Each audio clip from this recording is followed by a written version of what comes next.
अष्टविनायक श्री वरद विनायक गणपति की पावन कथा व महादल। महाराष्ट्र की पुण्य भूमि पर विराजमान अष्टविनायक भगवान श्री गणेश के 8 दिव्य स्वरूप भक्तों के जीवन में विघ्नों का नाश कर सुख समृद्धि और सिद्धि प्रदान करते हैं। इन्हीं अष्टविनायकों में महार में विराजमान श्री वरद विनायक गणपति का स्थान अत्यंत विशिष्ट और महिमा मंडित है। यहाँ भगवान गणेश वरद मुद्रा में विराजते हैं, अर्थात अपने भक्तों को मनोवांछित वर देने वाले। महार की पावन भूमि महार ग्राम पुणे जिले के खोपोली क्षेत्र के निकट स्थित है। प्राचीन काल से यह स्थान तपोभूमि और सिद्ध क्षेत्र माना जाता रहा है। चारों ओर हरियाली, शांत वातावरण और पवित्रता से परिपूर्ण यह क्षेत्र साधकों और भक्तों को आत्मिक शांति प्रदान करता है। कहा जाता है कि इस क्षेत्र में प्राचीन काल से ही देवताओं और ऋषियों का वास रहा है। वरद विनायक नाम का अर्थ है वर देने वाला। यहाँ भगवान गणेश अपने दाहिने हाथ से वरद मुद्रा में भक्तों को आशीर्वाद देते हैं। जो भी भक्त सच्चे मन, श्रद्धा और विश्वास से यहाँ प्रार्थना करता है, उसकी कामनाएं शीघ्र पूर्ण होती हैं, ऐसी जनश्रुति है। पौराणिक कथा का प्रारंभ प्राचीन काल की बात है। एक समय ऋषि गौतम और उनकी पत्नी अहिल्या धर्म तप और सत्य के लिए प्रसिद्ध थे। ऋषि गौतम का आश्रम महार क्षेत्र के निकट ही स्थित था। उनके तपोबल से देवता भी प्रसन्न रहते थे। इसी समय इंद्रदेव के मन में अहंकार उत्पन्न हुआ। उन्हें भय हुआ कि ऋषि गौतम का कत्र उनके सिंहासन को चुनौती दे सकता है। अहंकारवश इंद्र ने एक अनुचित कार्य कर डाला। इंद्र का अपराध और ऋषि का क्रोध। इंद्रदेव ने छलपूर्वक गौतम ऋषि के आश्रम में प्रवेश किया, जिससे ऋषि गौतम के में बाधा उत्पन्न हुई। जब ऋषि को यह ज्ञात हुआ तो वे अत्यंत क्रोधित हुए। उन्होंने इंद्र को शाप दे दिया। इंद्र भयभीत हो उठे। देवताओं में हाहाकार मचिया। तो तब सभी देवगण ब्रह्मा, विष्णु और शिव के पास पहुंचे। भगवान शिव ने देवताओं को परामर्श दिया कि इस संकट से मुक्ति पाने के लिए भगवान गणेश की आराधना ही एकमात्र उपाय है। गणेश उपासना और वरदान। देवताओं ने महार की इसी पावन भूमि पर आकर भगवान गणेश की कठोर तपस्या की।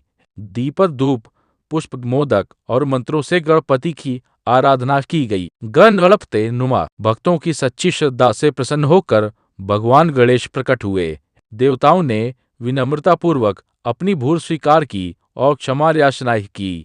तब भगवान गणेश ने वरदान दिया, जो भी भक्त इस स्थान पर श्रद्धा से मेरी उपासना करेगा, उसके सभी विघ्न दूर होंगे और उसे मनचाहा वर प्राप्त होगा। इसी वरदान के कारण भगवान यहाँ वरद विनायक कहलाए। मंदिर की विशेषता। श्री वरद विनायक मंदिर की एक अनोखी विशेषता यह है कि यहाँ भगवान गणेश की मूर्ति स्वयंभू मानी जाती है। मूर्ति का मुख उत्तर दिशा की ओर है।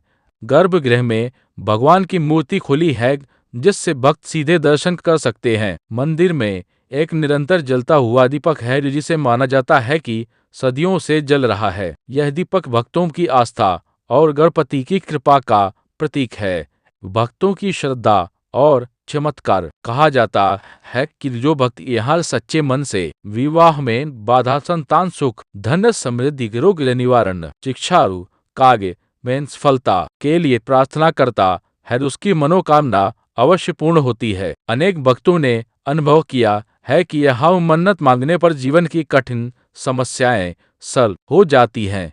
एक प्रसिद्ध लोक कथा। एक समय एक निर्धन किसान था, जिसके जीवन में अनेक संकट थे। उसने महान आकर वरद विनायक के चरणों में अपनी व्यथा की। कुछ ही समय में उसके जीवन की दिशा बदल सल अच्छी हुई, परिवार सुखी हुआ और जीवन में स्थिरता आई। तब से ग्रामीण जन भगवान को संकट हरने वाले दयालु गणपति कहकर पूजने लगे। आध्यात्मिक संदेश। श्री वरद विनायक गणपति की कथा हमें यह सिखाती है कि अहंकार का अंत निश्चित है। सच्ची श्रद्धा से किया यह भजन अवश्य फल देता है। भगवान गणेश अपने भक्तों को कभी निराश नहीं करते। जो व्यक्ति विनम्रता, धैर्य और विश्वास के साथ ईश्वर का स्मरण करता है, उसके जीवन से सभी विघ्न दूर हो जाते हैं।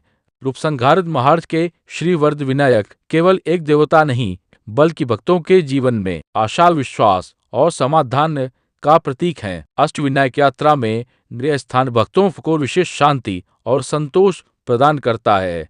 आइए हम सभी सच्चे मन से प्रार्थना करें कि वरद विनायक ही हमारे जीवन के सभी विघ्न दूर करेंगे, हमें सद्बुद्धि, सद्गति और सच्चा मार्ग दिखाएं। गणपति बाप्पा मोरया, दीदी मंगल मूर्ति मोया।